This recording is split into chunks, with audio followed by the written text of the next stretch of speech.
Dear friends, English literature, romantic poetry, William Wordsworth selected poems.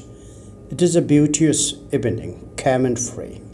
Short questions with answers. Short questions 1 to 7. Question 1. Write down the summary of the poem. It is a beauteous evening, calm and free. Answer. On a beautiful evening, the poet thinks that the time is quiet as a nun, and as the sun sinks down on the horizon, the gentleness of heaven broods over the sea. The sound of the ocean makes the speaker think that the mighty being is awake, and with his eternal motion, raising an everlasting sound like thunder. The speaker then addresses the young girl who walks with him by the sea and tells her that, though she appears untouched by the solemn thought, but her nature is still divine. He argues that even though she may not think deeply about nature, she is part of the nature because she is a child. He may have solemn thoughts about the sacredness of nature, but she is intimately connected to nature. Therefore, she is closer to nature than her father. She is sacred like the sunset. She has a childlike faith in nature and doesn't need to think about nature as her father does. As she is natural, she is connected to God. In fact, she lies in Abraham's bosom all year because God is with her even when she is not aware of him. Question 2. What is the background to the poem? It is a beauteous evening, calm and free. Answer. It is a beauteous evening, calm and free. It's a personal relationship with Annette Vallot, daughter of a surgeon at Blois, while visiting France during the revolution in the 1790s.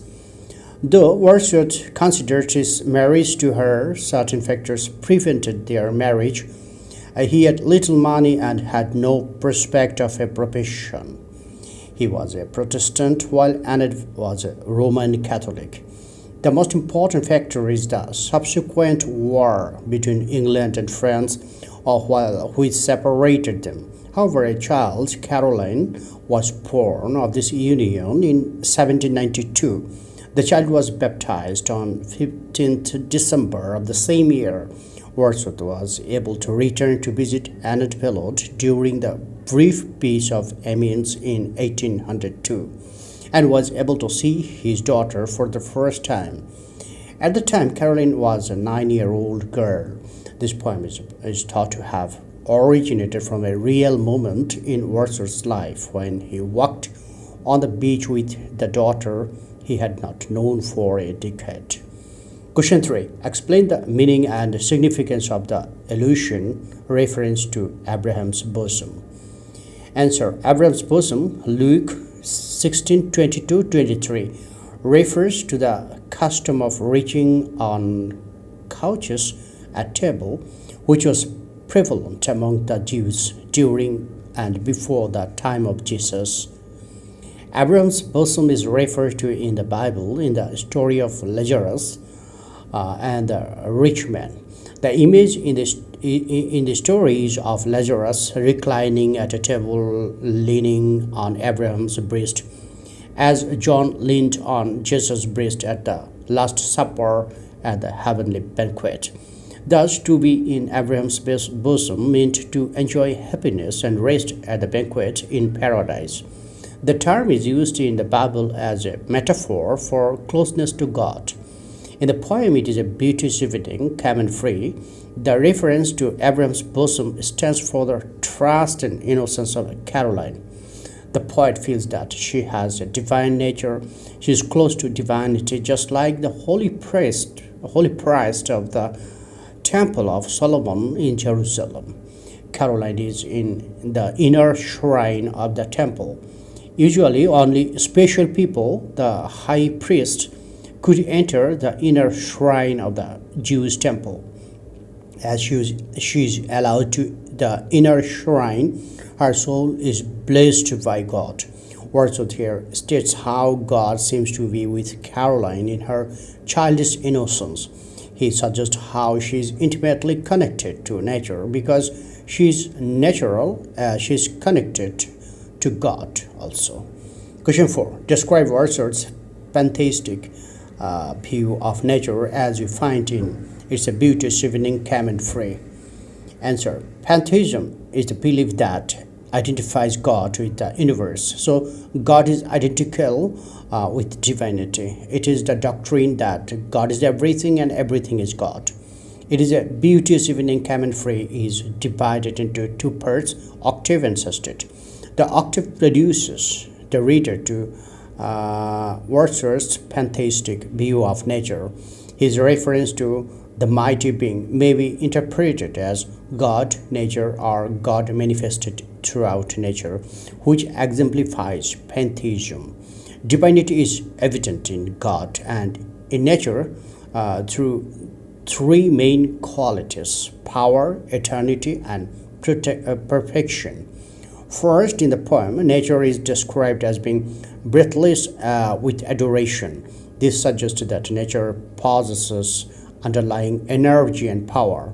The sound of the ocean makes the poet think that the mighty being is awake and making a sound like thunder. This is another symbol of strength and power.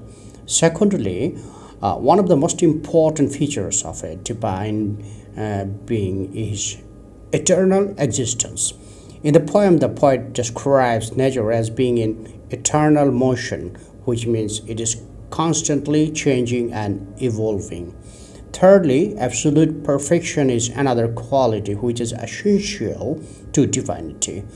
One scene in the poem depicts the sun sinking from the heavens down into the sea.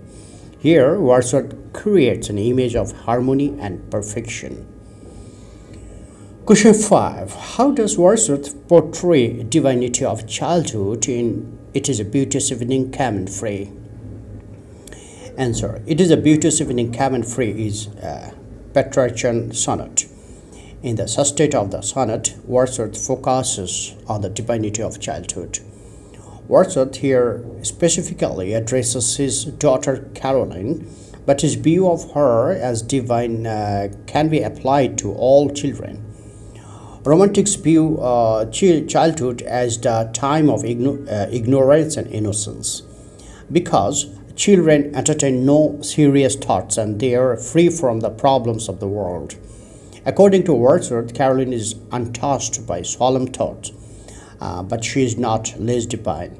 Her ignorance of the worldly problems is her innocence. She is portrayed as lying in Abraham's bosom all the year, suggesting her trust and innocence. She is close to divinity, just like the holy priest of the Temple of Solomon in Jerusalem. Caroline is in the inner shrine of the temple. Usually, only special people, the high priests, could enter the inner shrine of a Jewish temple. As she is allowed to the inner shrine, her soul is blessed by God. In fact, this union is so special that Wordsworth admits that God is with her, with the child, even when he knows it not. Purity could only be truly maintained in childhood because of a child's innocence. It is for this reason Wordsworth revered childhood as divine. Question 6. Describe the father-daughter relationship in It is a Beauteous Evening, Calm and Free. Caroline is the illegitimate daughter of Wordsworth by Annette Vallon, a French woman. Wordsworth had a relationship with Annette Vallon while visiting France during the Revolution in the 1790s. But they were separated because of the war between England and France. Caroline was born of this union in 1792.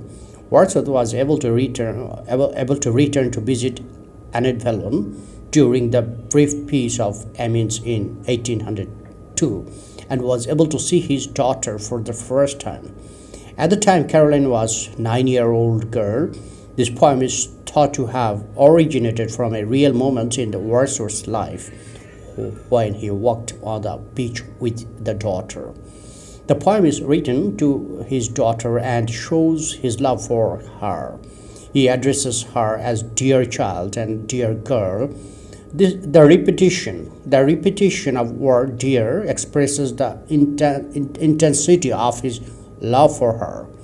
He praises her natural quality and says that she is not less divine.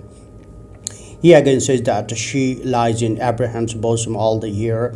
She is close to divinity, just like the holy priest of the Temple of Solomon in Jerusalem. Caroline is in the inner shrine of the temple. Usually on a special people, the high priest could enter the inner shrine of a Jewish temple. As she is allowed to the inner shrine, her soul is blessed by God. Thus, Wordsworth expresses his love for Caroline and makes her a spiritual figure. Question 7. Write a short note on Caroline. Answer. It is a Beauteous Evening, Calm and Free is a personal poem of William Wordsworth. Wordsworth had entered into a relationship with Enid Vallon, daughter of a surgeon at Blois, while visiting France during the Revolution in the 1790s. Though Wordsworth considered his marriage to her, certain factors prevented their marriage. He had little money and had no prospect of a profession. He was a Protestant, while Enid was a Roman Catholic. The most important factor is the subsequent war between England and France, which separated them. However, a child, Caroline, was born of this union in 1792. The child was baptized on 15th December of the same year. Wordsworth was able to return to visit Enid Vallon during the brief Peace of Amiens in 1802 and was able to see his daughter for the first time. At the time, Caroline was a 9-year-old girl. This poem is thought to have originated from a real moment in Wordsworth's life when he walked on the beach with his daughter he had not known for a decade. Caroline got married in 1816 and Wordsworth settled £30 annually on her that continued until 1835 when it was replaced by a capital settlement of £400. Wordsworth, together with Dorothy and Mary and their friend Crabb Robinson, saw Enid and Caroline just once more on a visit to Paris in 1820. By the time, Caroline had 2 young daughters. The younger of these left no children, but the elder, Louise Mary Dorothy Baudouin, married the painter Théophile Pouchelet, bearing 2 daughters from whom the present French descendants of Wordsworth stem. Caroline died in 1862. Thank you friends for watching my video.